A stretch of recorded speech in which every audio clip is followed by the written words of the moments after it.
Hi, Michelle. I wanted to speak with you today about an early intervention client on my caseload, Client R. I've noticed that while he has a lot to say, it's mostly in the form of scripted phrases and things that I've said to him, rather than initiating independently. For example, if I say, the car goes fast, he'll say, car go fast, but he's not independently commenting or requesting, and I'm struggling to see whether this is functional language or purely echolalia. As you know, Client R just turned 2 and has strong imitation skills but limited spontaneous language. His mom reports that he has a lot to say at home, but that it's in the form of repeating things that she says, his dad says, or things he hears on TV. He has strong joint attention and engages well in play-based therapy, and while he has no official diagnosis, he may be on the autism spectrum. Initially, I felt encouraged by his language because he's verbal and imitates so easily, so my approach was to lean into modeling and expansion to help scaffold these skills. In our sessions, if he said car, I would say, look at the fast car, or the red car go. I've also tried open-ended questions like, where is the car going? To prompt initiation, but in these instances, he'll repeat car going and not actually answer the question. I realize I may have been cueing him to imitate rather than to communicate. For example, during our previous session with a car ramp activity, I modeled car go fast, and he said, after he said car. He repeated the phrase accurately and smiled, but when I paused and waited for him to initiate again, he just looked at me and didn't produce additional language. I realized that although he was successful in imitating these longer phrases, he was not using them independently or functionally to direct the play or share a new idea. I've tried to prompt communication with things like keeping the car box out of reach so he has to ask me for it, but this just makes him frustrated and makes him shut down.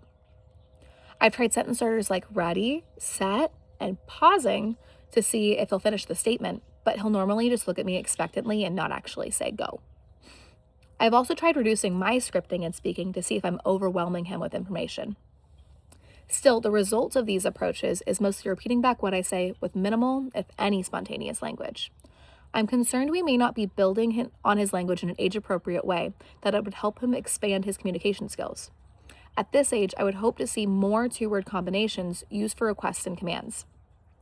While his imitation skills are strong, the lack of independent initiation makes it difficult to determine whether he is truly acquiring language or relying primarily on scripted language provided for him.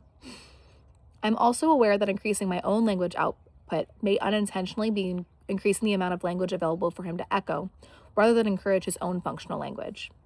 It's also hard to gauge where his comprehension level is when he imitates, because I can't know for certain if he understands what he's repeating. Thank you for your input on my early intervention client R. What I'm hearing you say is to treat the echolalia as legitimate communication because of the possibility that Client R is a Gestalt language processor, which means he learns language in chunks and scripts rather than single words like an analytic processor would. I should also begin tracking his spontaneous utterances in addition to his echoed speech to see what functional language he has acquired. To make this measurable, I plan to tally spontaneous versus echoed utterances during structured play over the next 3 sessions. I will also note the communicative function of spontaneous utterances if they are requests, comments, or protests to determine if functional language increases over time. I should also limit my verbal initiation to 1 to 2 functional phrases like cargo and my turn. This makes sense because it reduces linguistic complexity and lowers processing demands and may support motor planning in Client R. And increasing the wait time may give him an opportunity to initiate rather than default to imitation. I'll try these recommendations for the next 3 sessions and collect data on Client R's spontaneous utterances to see if initiation increases. I'll define spontaneous as any utterance that's not immediately repeated back. If spontaneous language increases, that may indicate reduced reliance on echolalia.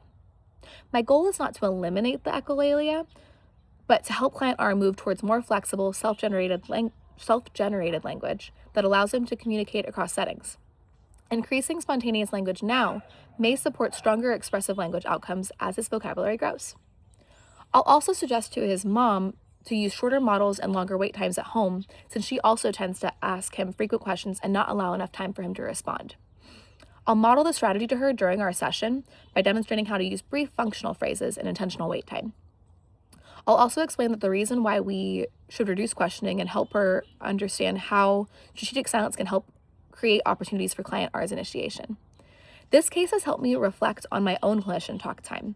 I tend to fill silences quickly, especially when I'm feeling unsure. And this situation is reminding me that intentional pauses can be just as therapeutic as verbal modeling. Thank you for meeting with me today and giving me guidance on my client.